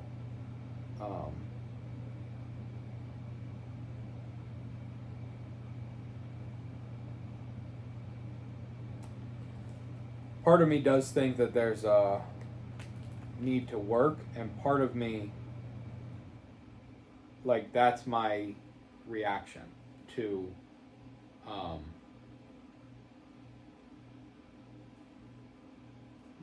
like if I'm with a woman that I like, I want to give her everything and all the time in the world. When I was at the pizzeria, everything and all the time in the world, every fucking dollar, every fucking second, everything. That was what I wanted, I'm very dedicated, and I think Yah knows that. And I do want to give him every second, but I also want it to be able to last a lifetime. So I want to come to know him fully, that I can share him with the world and his glory and his truth. And I know now that this is the truth and how I was misled, and so I have a duty to share this with you guys and those guys and those girls and everybody who is on the face of the earth that will humble their heart and listen and desires a relationship with Elohim. Whether it's the guy who asked me for a ride at the hotel, or the woman on Snapchat that's already got 2 kids and is saying that no men should talk to her unless they're going to marry her. And she's sitting there drunk saying this. So, does the potter have authority over the clay, from the same lump to make one vessel for value and another not for value? And if Elohim, desiring to show wrath and to make his power known, this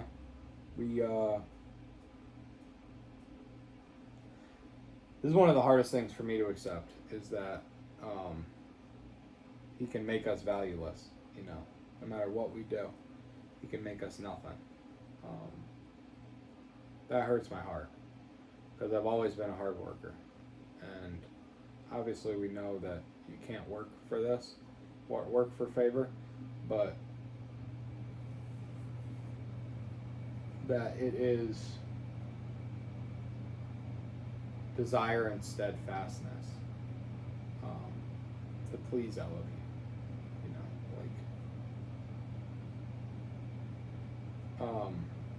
When you're spending time with a woman, the best sex ever comes after an entire day.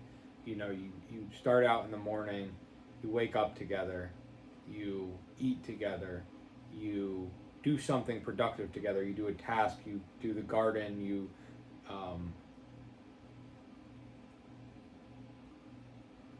build a bookshelf, you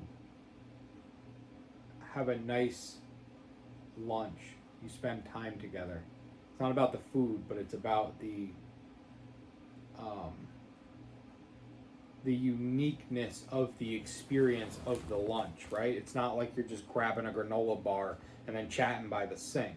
It is a more, which in itself is special as well, and then you come home and then you put the music on and, you relax and we've worked together, you've spent time together, you've had new experiences together, and then you become physically intimate. You become intimate and physical in the highest spiritual exchange. And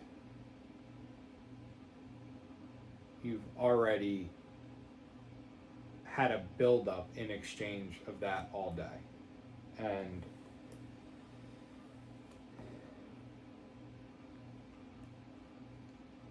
he can still, this is one of the most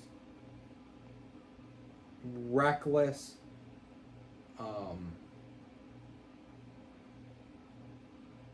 reckless relationship killers, is one, not spending that time and experience time together in the first place, and second, failure to capitalize on those experiences.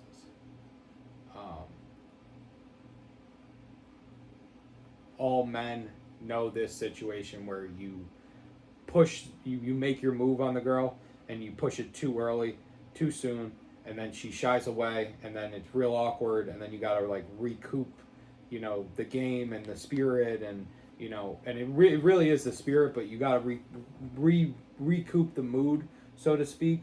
And then we've also all been in positions where we missed that opportunity, because with different girls it comes at different times. Sometimes it's 5 minutes of meeting her, sometimes it's 5 dates later, and so we have done too soon or too late, and we miss that opportunity. And when you're in a relationship, it's a little bit easier to recognize that opportunity, and you need to capitalize on that opportunity.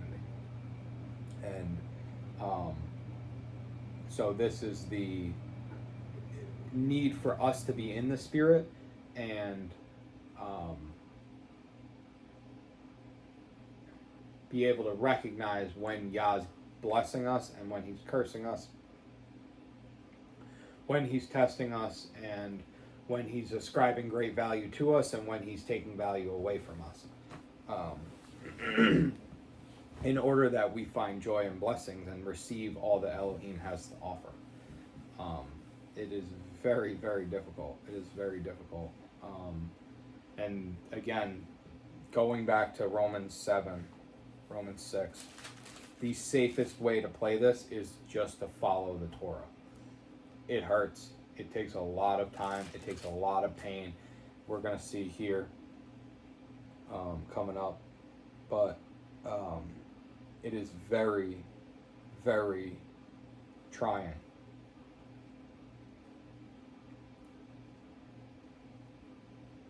Don't let it break you. It can break you. Don't let it break you. Love Elohim. He wants you to succeed. And if Elohim, desiring to show much wrath, and to make his power known, with much patience tolerated the vessels of wrath prepared for destruction, and that he might make known the riches of his esteem on vessels of compassion, which he had prepared beforehand for esteem, even whom he called, not only us the Yehudim, but also of the nations. We're going to read that again because I have no idea what Paul just said. And I've read this chapter before, obviously, and I just read it twice, and I'm still confused. I was confused the first time. I didn't even understand how there was a question mark there the first time I read it, if you heard that in my voice. And if Elohim, desiring to show much wrath, and to make his power known, with much patience tolerated the vessels of wrath prepared for destruction, and that he might make known the riches of his esteem on vessels of compassion, which he prepared beforehand for esteem, even whom he called, not only us of the Yehudim, but also the nations. So,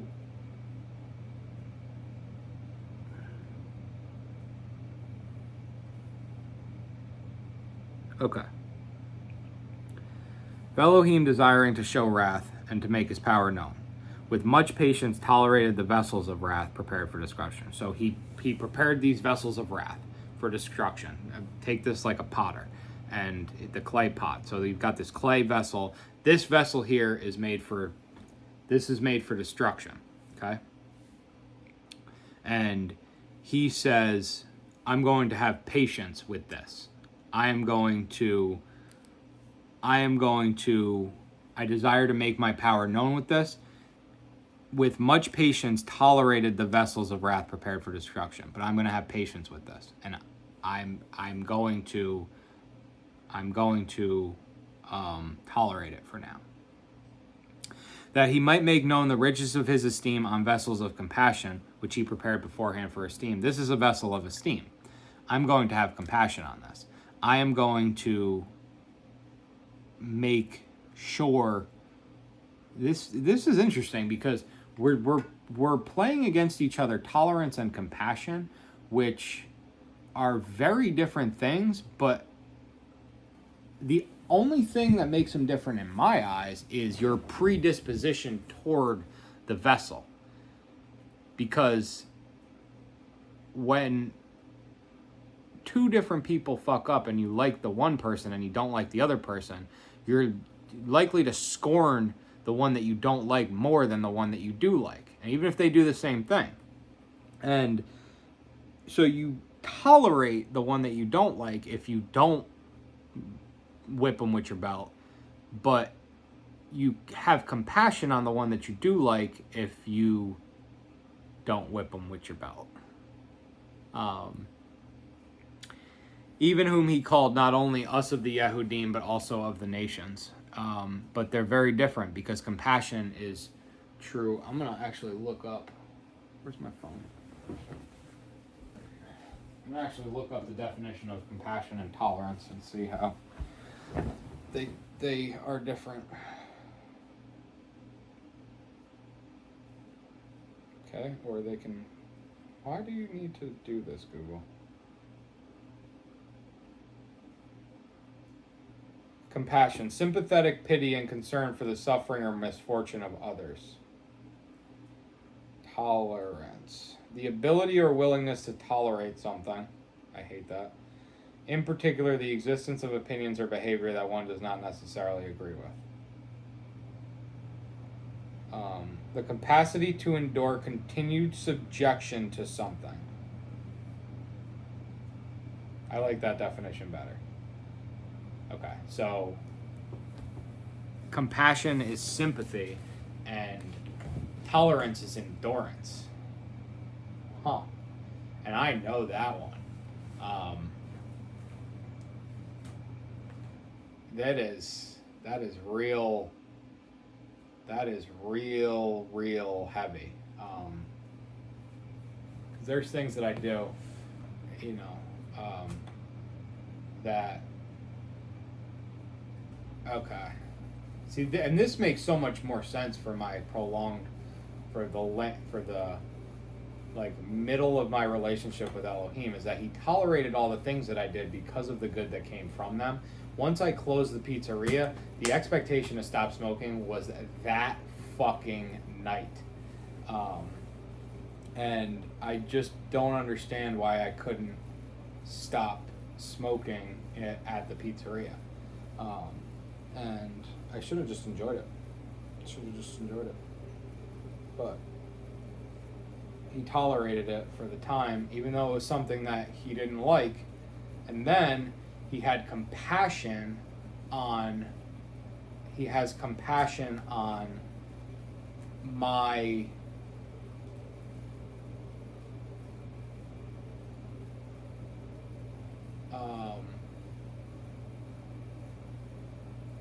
failures to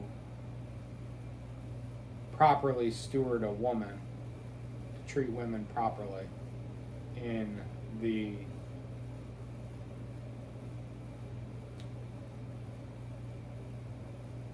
will that it is good to have a wife. He won't tolerate it. That he won't tolerate because that's his daughter. If I want to put drugs into my body, and if I want to smoke, and I want to ruin myself, and I want to, ruin my relationships and fuck myself over, and adhere to physical possessions and not to love of others, fine. He'll tolerate that. But as soon as I am misleading people, he will not tolerate that.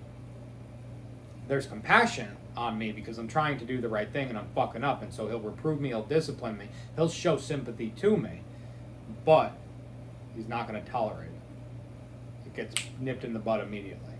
And even like even going back to verse 7, about how like he put that on my heart, that like I had to talk about the nations, all the nations being blessed.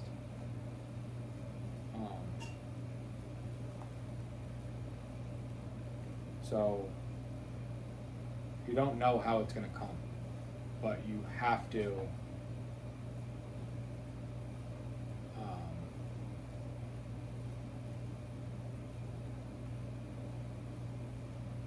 continue to praise El in it. And the Psalms are very great for this. The steadfastness in Elohim, the continued pursuance of him. Man, this whole book is perfect. If I don't say that in every Bible reading. Okay. Yeah. Also the nations. Not just Yehudim, but also the nations. He can do whatever he wants with whoever he wants, and who are we to tell him that he can't? As he says in Hosea 2, I shall call them my people who were not my people, and her beloved who was not beloved. This is, I think he pretty well hits this exactly how it is, and I don't think there's much to talk about it, but we're going to read it in Hosea. And I shall sow her for myself in the earth, and I shall have compassion on her who had not obtained compassion. And I shall say to those who were not my people, you are my people, while they say, my Elohim. Bam. Okay?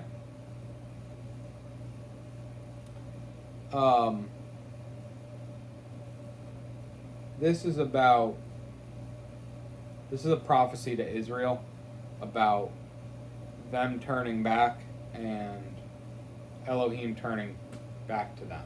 They turn back their heart and he turns back his face. And this is like, Dad's home. And he's like, son, like how beautiful is that? And also what a great description of the relationship that we have with him through Messiah and the compassion. It even says, who had not obtained compassion. I shall have compassion on her who have not obtained compassion. Oh, man. Like, those that he was tolerating, once they turn back from their wicked ways, he's going to have compassion on them. And there's a lot of stewardship that I've been going through and that he's been putting me through, and he's been doing for a lot of people that I know, and the fact that he can endure in that is proof that he is who he says he is. Because I don't know anybody else that really does. My mom's really good at it, but I know that, like, if I moved back in with her and expected her to reprove and discipline me, her or my father, I would fucking run them up and down. And I love them, and I would not do that to them, and I don't mean it like that in a bad way, but I'm a 30-year-old man. Like, there's no shot. There's just no shot. I'm very difficult to wrangle, and Yah does a great job. Yah does a really good job, because I don't know many men that can handle it. And not many men have tried. I go into places and it's like, I don't need much discipline. I don't need much reproof. I handle myself well. Even, like, I've been traveling, across the country, and it wasn't like, I made great relationships with a whole bunch of people. There wasn't any conflict, really, and not that there, not that we should be conflict-free entirely, but there's no need for it. And so I don't need much discipline, but I do need tuning. Me and my parents never fought all through high school. I never had one single argument. I don't know that I've ever had an argument. I've had a couple arguments with my parents, but all through high school, through all those years, I didn't argue with my parents at all. It's only been through the pizzeria that I really argued with my parents. And there was a lot of strain made on I definitely did not appreciate them and what they were doing enough. I didn't give to them. Second time in my life that I had and I did not give to them. So, second time in my life, man, I don't even think about that.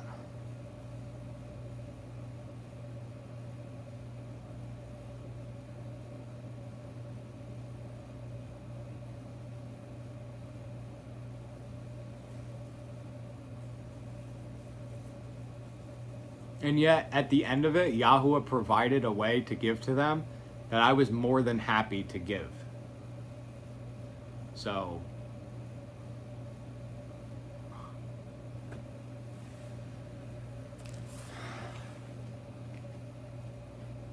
then he favors whom he wishes and he hardens whom he wishes. You just got to do it.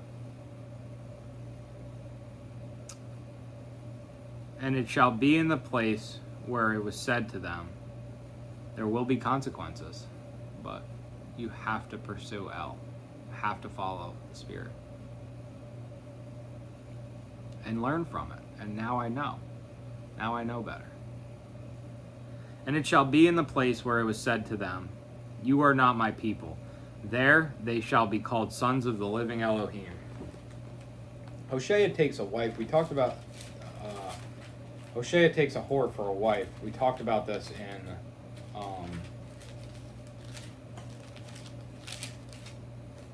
Romans 7.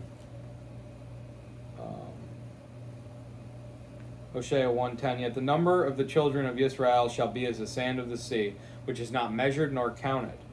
And it shall be in the place where it was said to them, you are not my people, they shall be called, you are the sons of the living El. And the children of Yehuda and the children of Israel shall be gathered together and appoint for themselves one head, and shall come up out of the earth, for great is the day of Yisrael. Israel is the child of... We go back to verse 4, and Yahuwah said to him, call his name Yisrael, for in a little while I shall revenge the blood of Yisrael on the house of Jehu, and put an end to the reign of the house of Yisrael. Yeah. So.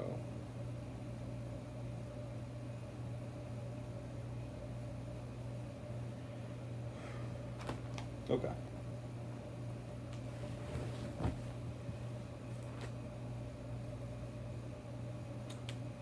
Revenge of El. I shall revenge the bloodshed on the house of Jehu. Yeshayahu cries out on behalf of Yisrael, and we're going to read all of Isaiah 28 and probably Isaiah 10 too. Though the number of the children of Israel shall be as the sand of the sea, the remnant shall be saved. We read that in Hosea 1:10 just moments ago, which I'm going to go back to because sometimes. Yet the number of the children of Israel shall be as the sand of the sea, which is not measured nor counted. And it shall be in the place where it was said to them, you are not my people, they shall be called, you are the sons of the living El.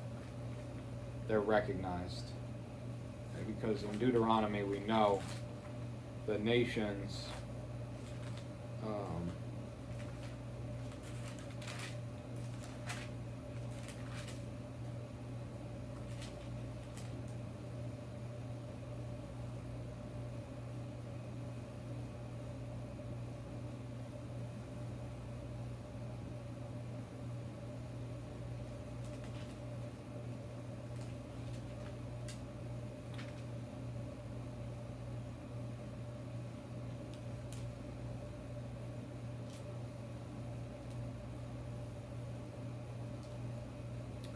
Deuteronomy 29:24, and all nations shall say, why has Yahuwah done so to this land? What does the heat of this great displeasure mean? And it shall be said, because they have forsaken the covenant of Yahuwah Elohim of their fathers, which he made with them, when he brought them out of the land of Mitzrayim. And they went and served other mighty ones, and bowed themselves to them. mighty ones that they did not know, and that he had not given to them. Therefore the displeasure of Yahuwah burned against this land to bring on it every curse that is written in this book.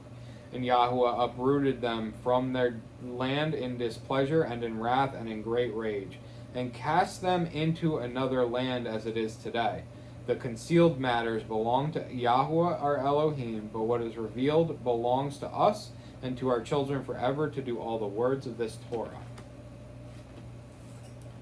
The concealed matters belong to Elohim. So then he favors whom he wishes, and he hardens whom he wishes.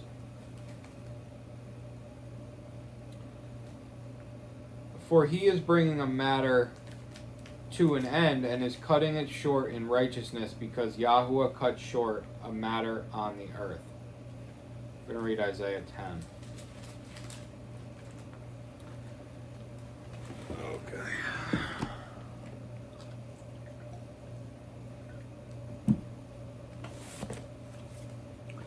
Woe to those making unrighteous inscriptions, and writers who have prescribed toil, to keep the needy back from the right ruling, and to take what is right from the poor of my people, that widows become their prey, and orphans their plunder. What shall you do in the day of visitation, and in the ruin which comes from afar? To whom would you run for help, and where would you leave your wealth? Without me they shall bow down among the prisoners, and fall among the killed. With all this his displeasure has not turned back, and his hand is still stretched out. Woe to Ashur, the rod of my displeasure, and the staff in whose hand is my displeasure. Against a defiled nation I send him, and against my people, the people of my wrath, I command him to seize the spoil, to take the prey, and to tread them down like the mud of the streets. But he does not intend so, nor does his heart think so, for it is in his heart to destroy and cut off not a few nations. For he says, are not my princes sovereigns? Is not Kalno like Carchemish? Is not Hamath like Arpad? Is not Shomeron like Damasek? As my hands have found the reins of the idols whose carved images excelled those of Yerushalayim and Shomeron, as I have done to Shomeron and her idols, do I not do also to Yerushalayim and her idols? And it shall be, when Yahuwah has performed all his work on Mount Zion and on Yerushalayim, that I shall punish the fruit of the greatness of the heart of the sovereign of Ashur, and the boasting of his haughty looks. For he has said, by the power of my hand I have done it, and by my wisdom, for I have been clever. And I remove the boundaries of the people, and have robbed their treasures, and I put down the inhabitants like a strong one. And my hand finds the riches of the people like a nest. And I have gathered all the earth like forsaken eggs are gathered. And there was no one who moved a wing, nor opened a mouth with even a peep. Would the axe boast itself over him who chops with it, or the saw exalt itself over him who saws with it? As a rod waving those who lift it up, as a staff lifting up that which is not wood. Therefore the Master Yahuwah of hosts sends leanness among his fat ones, and under his esteem he kindles a burning like the burning of a fire. And the light of Israel shall be for a fire, and his set apart one for a flame. And it shall burn and devour his weeds and his thorn bushes in one day, and consume the esteem of his forest and of his fertile field, both life and flesh. And they shall be as when a sick man wastes away, and the remaining trees of his forest shall be so few in number that a child records them. And in that day it shall be that the remnant of Israel and those who have escaped of the house of Jacob never again lean upon him, who struck them, but shall lean upon Yahuwah, the set apart one of Israel in truth. A remnant shall not return, the remnant of Jacob to the mighty El. For though your people, O Israel, be as the sand of the sea, yet a remnant of them shall return, a decisive end, overflowing with righteousness. For the Master Yahuwah of hosts is making a complete end, as decided in the midst of all the earth.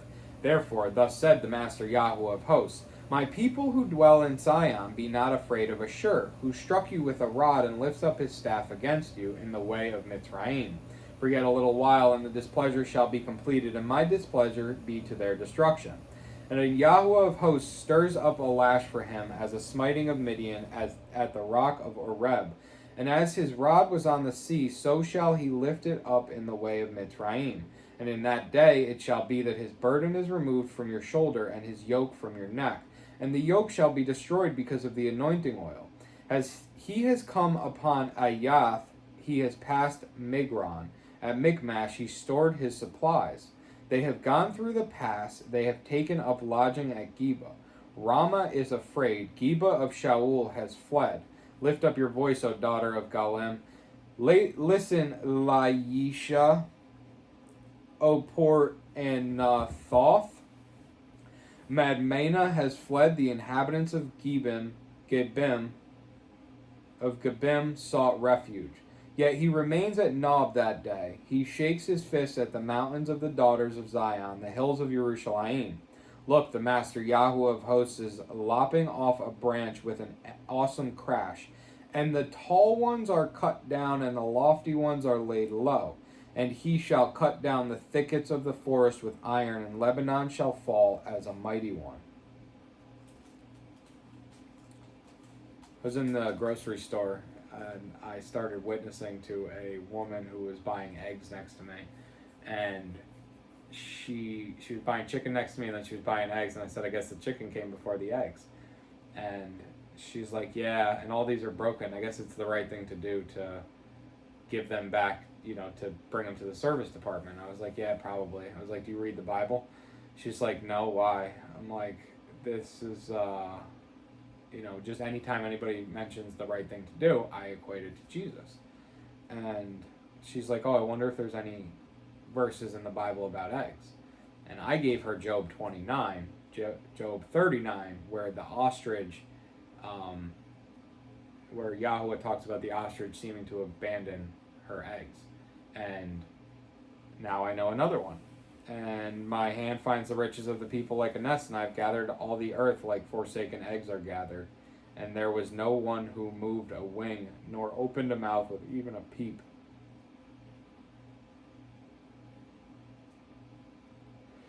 That verse in itself is damningly terrifying.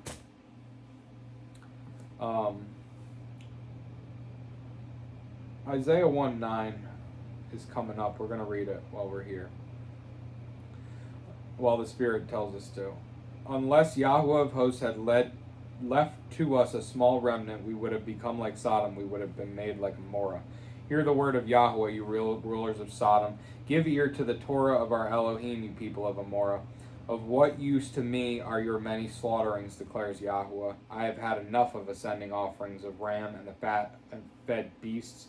I do not delight in the blood of bulls or of lambs or goats. When you come to appear before me, who has required this from your hand to trample my courtyards? Stop bringing futile offerings. Incense, it is an abomination to me. New moon, Sabbaths, the calling of gatherings, I am unable to bear unrighteousness and assembly. My being hates your new moon and your appointed times. They are a trouble to me. I am weary of bearing them. And when you spread out your hands, I hide my eyes from you. Even though you make many prayers, I do not hear. Your hands have become filled with blood. Wash yourselves, make yourselves clean. Put away the evil of your doings from before my eyes. Stop doing evil. This is the first real prophet, and Isaiah comes out. This is the first real prophet that we read chronologically in the book, and Isaiah comes out punching. And we get this is after we've got the Torah, Genesis, Exodus, Leviticus, Numbers, Deuteronomy, and then we get the book of Joshua, who does really well at stewarding the people, and then we get Judges, where it's very, very trial and error. There's men of Yahweh. There's most of them are men of Yahweh that are chosen by Yahweh, but they all end up defiling him. And then we go into David and Samuel, and then in the books of Samuel, and then Shaul, who fucks everything up. David comes, and then Solomon, and then we get a whole bunch of kings. And at the time that Isaiah comes, The vision of Yeshayahu, son of Amitz, which he saw concerning Yehuda and Jerusalem in the days of Uzziyahu, Jotham, Ahaz, Hezekiah, you sovereigns of Yehuda. By the time Isaiah comes, he's like, stop what you're doing. He's like, don't even bother doing any of these rituals anymore. They're fucking worthless. You hate me. You're just clearly not even trying to have a relationship with me. You're just trying to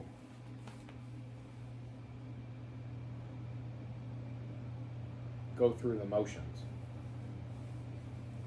You know, relationship is grown. A relationship is something that you don't like start out. Sometimes you do. There's a lot of love stories, good Yah-filled love stories are like day one, you're inseparable. But there's a lot of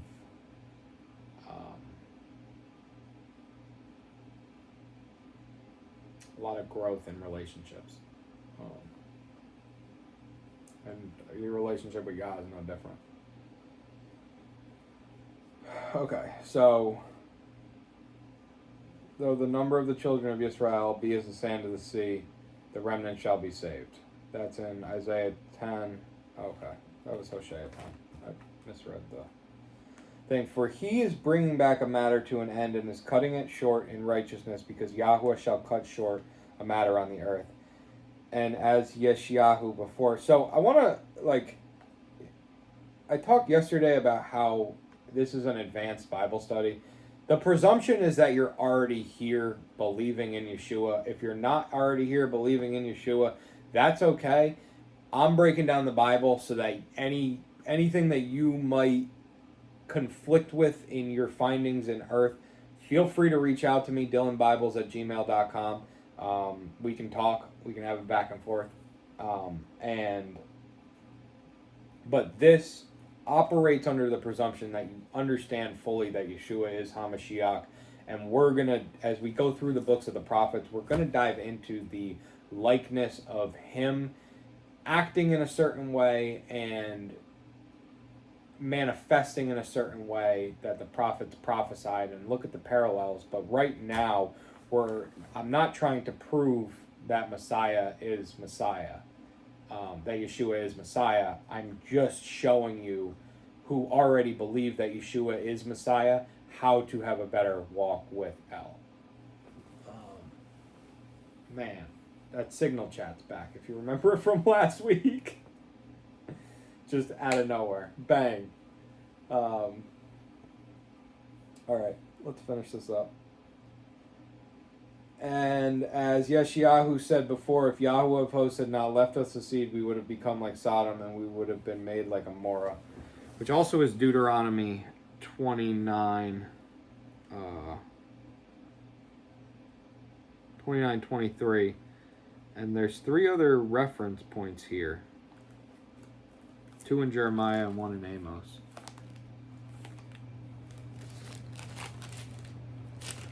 Deuteronomy 29:23. We read from 24. All its land is sulfur, salt, and burning. It is not sown, nor does it bear, nor does any grass grow there, like the overthrow of Sodom and Amorah, Admah and Seboim, which Yahweh overthrew in his displeasure and in his wrath. And then that's what the nations are talking about when they shall say, why has Yahweh done this to the land, done so to this land? What does the heat of this great displeasure mean? I also want to hit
I'm going to look this up, and it's going to be right in front of me.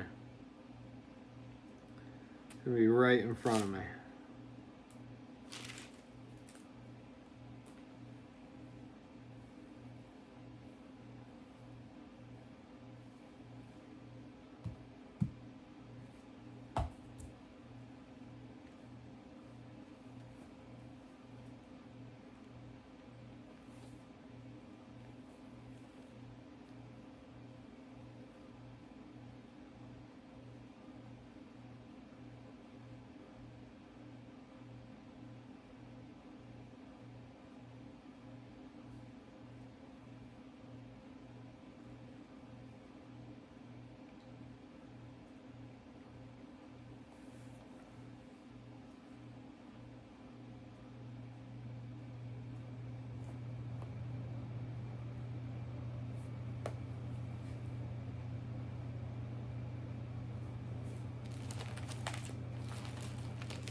Matthew 10.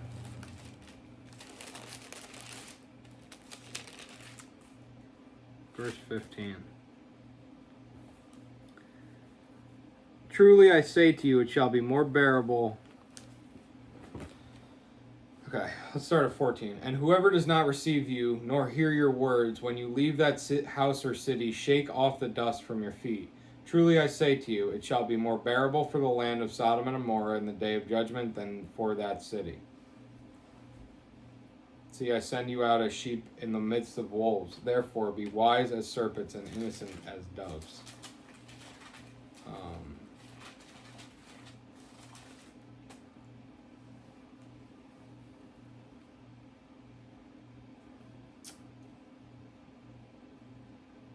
Because if we are not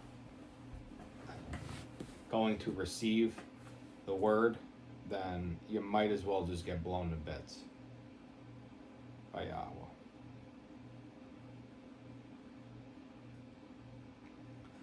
What shall we say then? That nations not following after righteousness have obtained righteousness, even the righteousness of belief?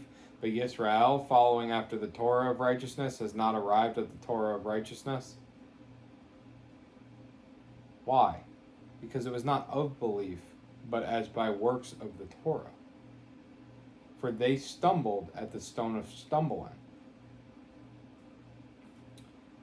This is the issue, is that they believe that they have to do the Torah. They, just as I brought up in my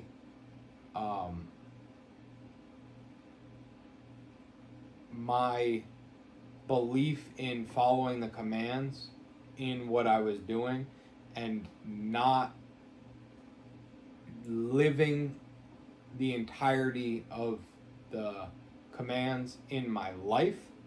Like, how are you going to tell me that, you know, I'm not going out, like, okay, I'm not going to murder, I'm not going to adulter, I'm, you know, going to have fair weights and measures in, you know, dark underworld, but then I'm not going to respect my mother and father by giving them the money that I should have gave them from the profits of the underworld.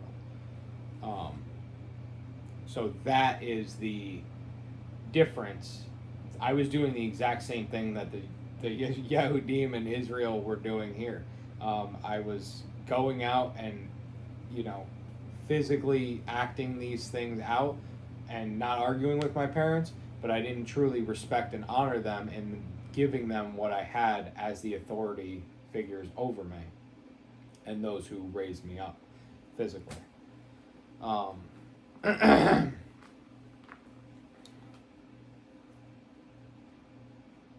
Why? Because it was not of belief, but as by works of Torah. For they stumbled at the stone of stumbling, Isaiah 8:14.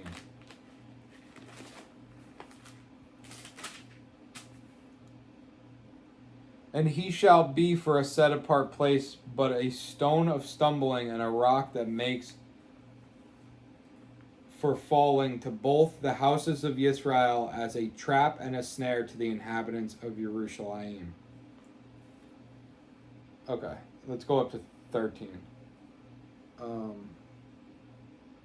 Start at 11. For Yahweh spoke thus to me with a strong hand, and instructed me that I should not walk in the way of this people, saying, do not say a conspiracy concerning all that this people call a conspiracy, nor be afraid of their threats, nor be troubled. Don't be afraid of these people. They're calling it a conspiracy. I'm calling it my will. Says Elohim. Yahweh of hosts, him you shall set apart. Let him be your fear, and let him be your dread. And he shall be for a set apart place, but a stone of stumbling and a rock that makes for falling to both the house of Israel as a trap and a snare to the inhabitants of Jerusalem. And many among them shall stumble and fall and be broken and snared and taken. Bind up the witness, seal the Torah among my taught ones, and I shall wait on Yahuwah, who conceals his face from the house of Jacob, and I shall look for him. Look, I and the children whom Yahuwah has given me, for signs and wonders in Israel from Yahuwah of hosts, who dwells in Mount Zion. Look, I and the children whom Yahuwah has given me, for signs and wonders in Israel from Yahuwah of hosts, who dwells in Mount Zion. And when they say to you, seek those who are mediums and wizards who whisper and mutter, should not a people seek their Elohim? Should they seek the dead on behalf of the living? To the Torah and to the witness. If they do not speak according to this word, it is because they have no daybreak.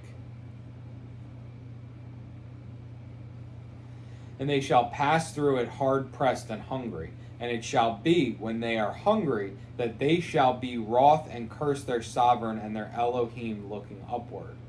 And they shall look to the earth and see distress and darkness, gloom and hard times, and be driven into thick darkness. But there is no gloom upon her who is distressed, as when at first he humbled the land of Zebulun and the land of Naphtali, and afterward more heavily oppressed her by the way of the sea, beyond the Yarden and Galil of the nations. The people who were talking in darkness have seen a great light. Upon those who dwelt in the land of the shadow of death, a light has shone. You shall increase the nation. You shall make its joy great. They shall rejoice before you as in the joy of the harvest, as men rejoice when they divide the spoil. For you shall break the yoke of his burden and the staff of his shoulder, the rod of his oppressor, as in the day of Midian. For every boot of one trampling in tumult and coat rolled in blood shall be used for burning and fuel of fire. As it has been written, see, I lay in Sion a stone of stumbling and a rock that makes for falling, and everyone who is believing on him shall not be put to shame.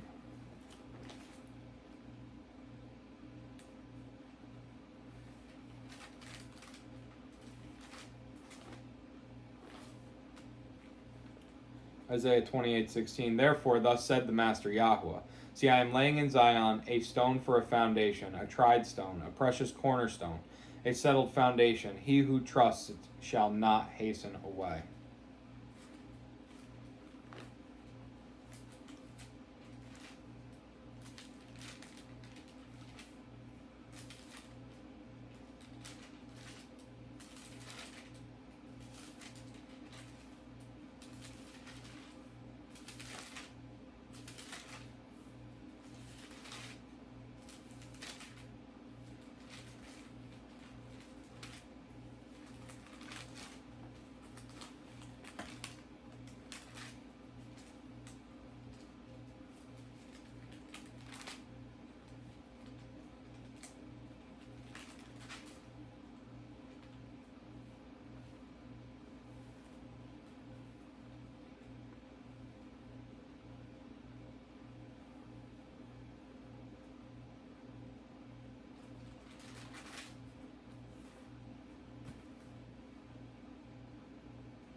Matthew 18:16. But if he does not hear, take one or two more with you, that by the mouth of 2 or 3 witnesses every word might be established.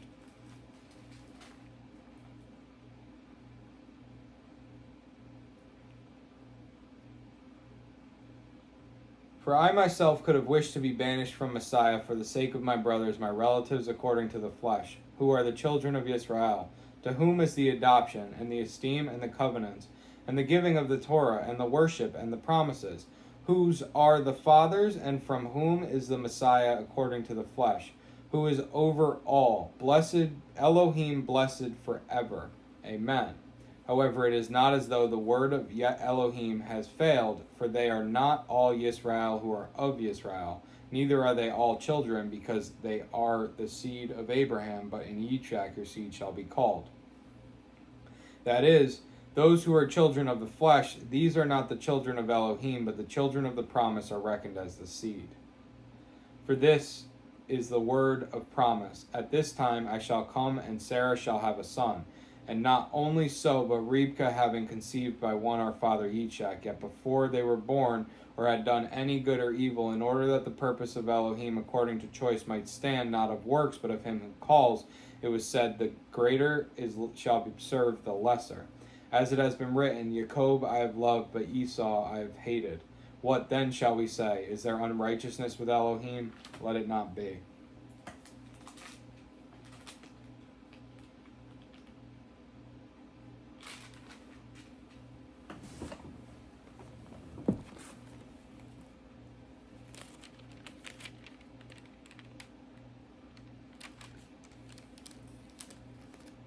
Matthew 21:42. Yeshua said to them, Romans 9:33, as it has been written, see, I lay in Sion a stone of stumbling and a rock that makes for falling, and everyone who is believing on him shall not be put to shame.